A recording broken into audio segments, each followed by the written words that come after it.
किसी साथी नहीं, एक चुनावी आयोजन में आपके बीच आया। भगवान जी जब वहां से आ रहे थे तो जैकेट पहन रखी थी, लेकिन जब स्टेज पे आए तो जैकेट उतर चुकी थी, सिर्फ कुर्ता था।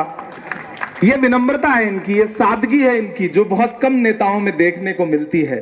मैं सबसे पहली बात तो आपको बधाई दूंगा कि कांग्रेस पार्टी ने आपको एक विनम्र, सादा मिजाज और शरीफ प्रत्याशी आपके झोली में डाला है।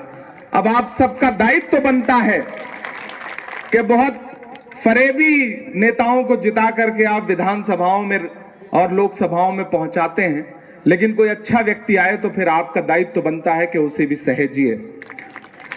चिरागों के सफर में दबदबा हो आंधियों का, तो फिर अंजाम जुल्मत के सिवा कुछ भी नहीं होगा।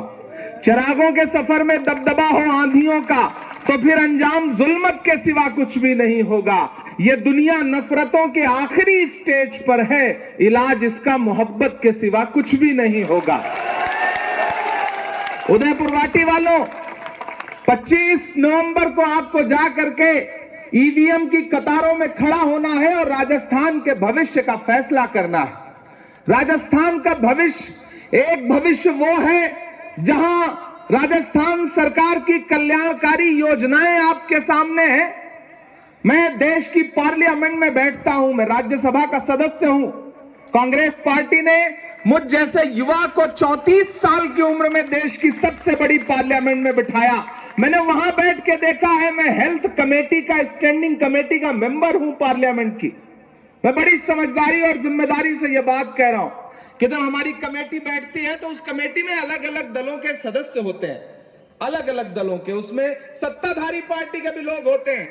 तो जब स्वास्थ्य सेवाओं को लेकर के देश में देश के बड़े अधिकारियों और सांसदों के बीच में आपस में बातचीत होती है, तो भारतीय जनता पार्टी तक के सांसद ये कहते हैं कि देश में चिरंजीवी योजना से अच्छी योजना स्वास्थ्य को लेकर कोई नहीं है।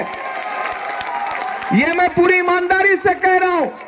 एक पार्टी है जो आपसे रोड शो करके, सभाएं करके धर्म और जाति के नाम पे वोट मांग रही है।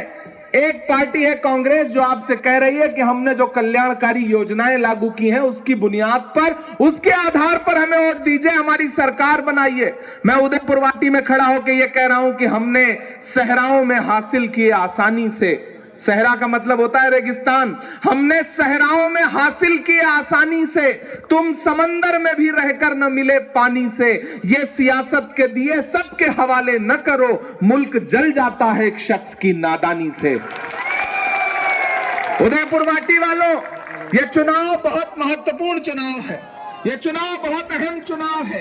एक तरफ प्रधानमंत्री जी आकर के राजस्थान के अलग अलग जगहों पर रोड शो कर रहे हैं। हालांकि भाजपा के पास प्रदेश में मुख्यमंत्री का कोई चेहरा नहीं है। उन्होंने प्रदेश अध्यक्ष बनाया सीपी जोशी जी को, तो हालत यह हो गई कि भाजपा के कार्यकर्ता उन्हें पहचानते ही नहीं। वो अपने वाले सीपी जोशी के बजाय हमारे वाले सीपी जोशी की फोटो लगाते हैं। ये हालत है, उनके पास कोई चेहरा नहीं है।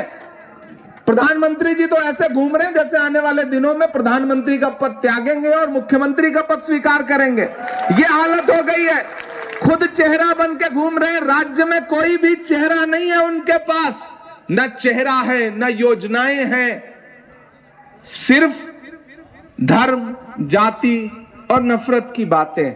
मैं आपसे ये कहने आया हूं कि हमने नफरत बहुत झेल ली। उदयपुर वाटी वालों, आपने भी झेल ली है, लेकिन देश को शांति की जरूरत है, प्यार की जरूरत है, मोहब्बत की जरूरत है, सुकून की जरूरत है, चैन की आवश्यकता है। ये सब रहेगा तब तो विकास के बारे में सोचेंगे। भाजपा का कोई भी नेता प्रधानमंत्री से लेकर के उनका प्रत्याशी तक अगर आपसे विकास योजनाओं की बात करता हुआ मिले तो बताइए मुझे। नहीं, वो क्या बात करेंगे?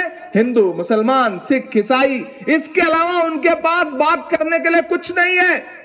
कांग्रेस का नेता खड़ा होगा तो हमारा शीर्ष नेतृत्व से लेकर के हमारे प्रत्याशी तक आपके बीच में जाएंगे, आपकी सेवा की बात करेंगे, मोहब्बत की बात करेंगे, प्रेम की बात करेंगे।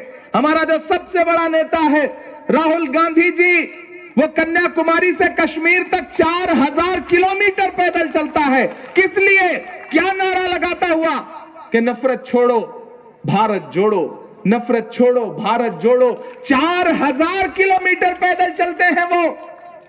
4000 किलोमीटर का मतलब समझते हैं आप? प्रधानमंत्री जी कहते थे राहुल गांधी तो शहजादे हैं, राजकुमार हैं। मैं तो प्रधानमंत्री जी से कहता हूं कि प्रधानमंत्री जी, आप जिसे राजकुमार कहते थे, शहजादा करते थे, वो हिंदुस्तान की सड़कों पर 4000 किलोमीटर एक टी शर्ट और एक ट्राउजर में चलता रहा, लोगों को गले से लगाता रहा, प्रेम की बात करता रहा। लेकिन आप खुद को फकीर कहते हैं, लेकिन आपने तो 10 लाख का सूट पहना और 8,500 करोड़ के विमान में घूम